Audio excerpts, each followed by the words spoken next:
Hello, everyone, and welcome back to the Daily 8 on the News 8 Live Desk. Phil Penarski back with you all with the top stories of the day, and we are starting our show with the tragic news coming out of Washington, D.C. last night. An American Airlines jet carrying an estimated 60 passengers collided with an Army helicopter over the Potomac River. It was feared that everyone on board has died. At least 28 bodies were pulled from the icy waters last night and into this morning. The jet was on its way to the Ronald Reagan National Airport from Wichita, Kansas, when the helicopter apparently flew into its path, sending both crafts into the Potomac. Crews are still on scene now with recovery efforts. U.S. and Russian figure skaters have been confirmed to have been on the flight. Officials say it is the deadliest U.S. air crash in 24 years. Flights to the airport out of Grand Rapids to Washington, D.C. have also been canceled for today. And we have an update to a story we brought you last night. Wyoming police have told us that a missing woman has been found safe. Police first issued a notice that 24-year-old Madeline McDonald had not been seen since Monday. She was said to have been in downtown Grand Rapids before her disappearance. Additional details on her search have not been released at this time. Again, it was reported just a bit ago that McDonald has been located and is now safe.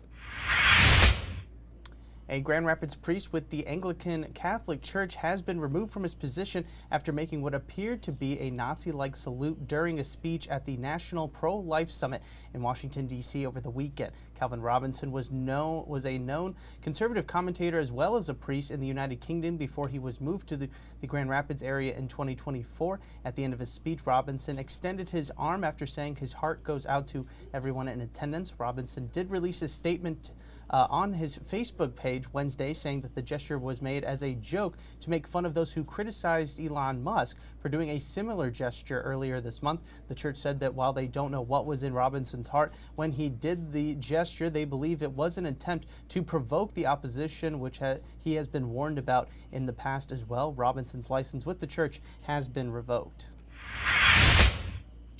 Flu cases continue to skyrocket across the United States and especially here in Michigan. The CDC released its flu positivity map, and it shows Michigan in the highest tier of influenza activity, along with several other states. The positivity rate has jumped from 18 to 25% in just the last week. Respiratory illnesses are also on the rise, and Helen DeVos Children's Hospital has implemented new visitor restrictions for the time being to help diminish the spread. The CDC is advising everyone that if they do feel sick, to seek treatment and avoid contact with other people until their symptoms subside. And Ottawa County has agreed to pay $190,000 to settle a lawsuit with former administrator John Gibbs. The Board of Commissioners okayed the settlement in a 7-4 vote during its meeting this week. Gibbs was placed in his role in January of 2023, but was ultimately fired a year later following allegations that he acted inappropriately and neglected his duties. Gibbs sued the county, alleging that he was fired for criticizing the county's lawyer. Board Chair John Teeples said that the board is trying to fix mistakes and also save taxpayer dollars by going after this settlement. Gibbs is just the latest settlement in that the county has paid out. If this deal goes through, that will mark nearly $1.2 million in just the past few years.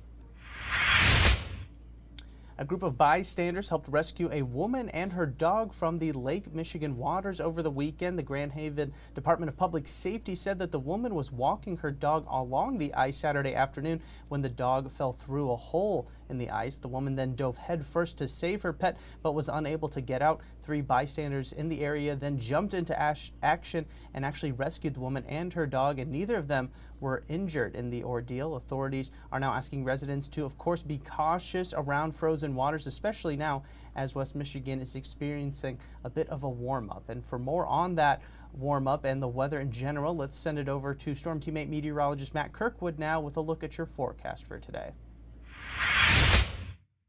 Well, welcome to what will turn out to be one of the nicest days in an 8-day forecast. Sunshine with temperatures well above average today. We'll lose some of that sunshine with clouds approaching from the south, and you can see why. Area of moisture, a lot of it is going to kind of move into Michigan, it looks like tomorrow. So enjoy today with that sunshine. Make sure you have your sunglasses. The wind's also going to be much lighter for a change. And then this is what we're tracking out there. Possible mix on Friday. I think it's mostly going to be rain, and then on Sunday, a light mix as well. well, active pattern as we head into February, and that kind of plays out later in that 8-day forecast. First, though, there's that mix, and again, especially during the afternoon, may entrain enough dry air that we could see brief amounts of area of snow and also a little bit of freezing rain. We'll keep a close eye on it. Saturday appears dry, fading sunshine with increasing clouds, and we'll end the weekend with a chance of a mix again, but it looks like it's going to be fairly light. Maybe some heavier chances of precip later in the 8-day forecast. Thanks, Matt. And it's Weekend Planner Day, the time when you can find something fun to do with your time off starting tomorrow. And there is a lot to check out all across West Michigan. The Michigan International Auto Show is, of course, back at DeVos Place, and you might even see some of your favorite News 8 faces there. The Rise and Griffins will both be playing at Van Andel Arena if you're looking to get your sports fix in. And down in Marshall, it's Ice, Wine, Beer, and Blues, where you can find plenty of ice, wine, beer, and blues. We're going to be talking more about that actually coming up at 12:30 right here on the live desk.